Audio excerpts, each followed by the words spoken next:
So we just recorded an hour 40 here with Jack Garrett, and we didn't get into the one of the more interesting topics. It's kind of like maybe one of your bigger claims to fame. Talk about Mr. Kennedy. Oh, the St. Louis was tied up and was at anchor at some island, I don't remember the name of it, in the South Pacific. And one day this PT boat came up alongside and came aboard. The captain came aboard. He wanted to tell the officer of the deck he wanted to see someone, Lieutenant White. And of course he's welcome aboard. And right away, the skipper we had our own ice cream machine. And our captain, he immediately sent a gallon of ice cream down to PT crew members. There's 11 crew members. And so when he came back, he told the officer of the deck that the captain said he could take anybody for a ride that wanted to go. I was standing on the quarterdeck, and man, I was aboard that PT right now.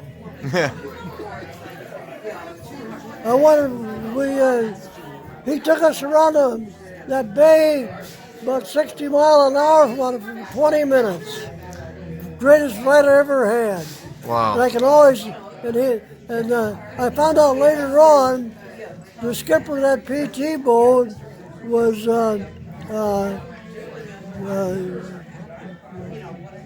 J.F. Kennedy, John Christian, a congressman or something at that time.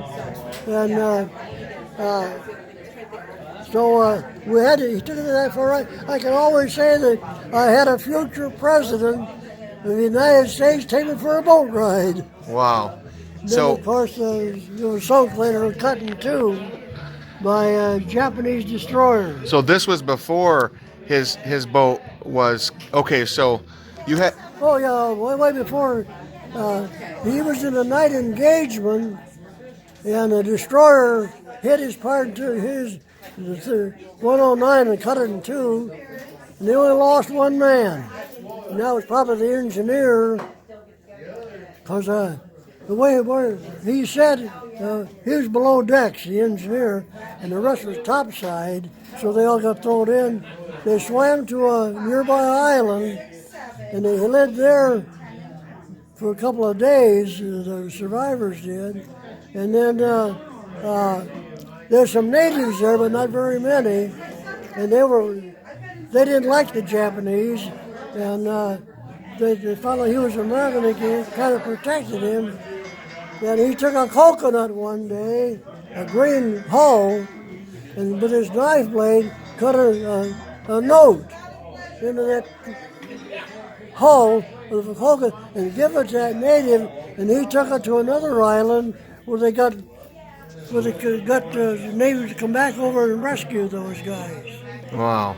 But every night he swam out into that bay every night with a lantern in case a patrol boat would come by. He could signal with that lantern. Kennedy. Kennedy did that, yeah. So there's a lot more to the story than just the destroyer I took think there is, yeah. Yeah. So tell me about the ice cream. Explain that a little. Start over on that. We had an ice cream machine, and our captain was he was a tremendous guy. He would, like a PT come along, he'd send him ice cream. Okay. And So that's you what just he- lower him some ice cream down to the PT boat. Yeah. And so you guys gave Kennedy some ice cream, and then he offered you a ride? Yeah. Okay, that's pretty remarkable.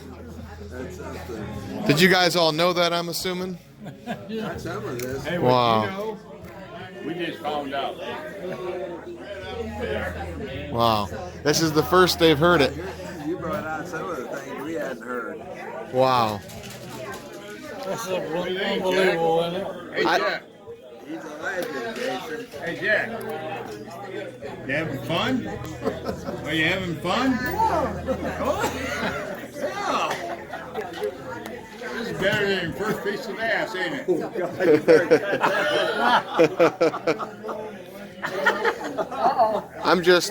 I'm privileged to be here talking with the American servicemen. Again, we just heard from Jack Garrett. The man's 101 years old and lowered a drum of ice cream down to John F. Kennedy's PT boat. And this is before it was hit, but went on a little joyride with John F. Kennedy. What an incredible story. You just can't make these things up.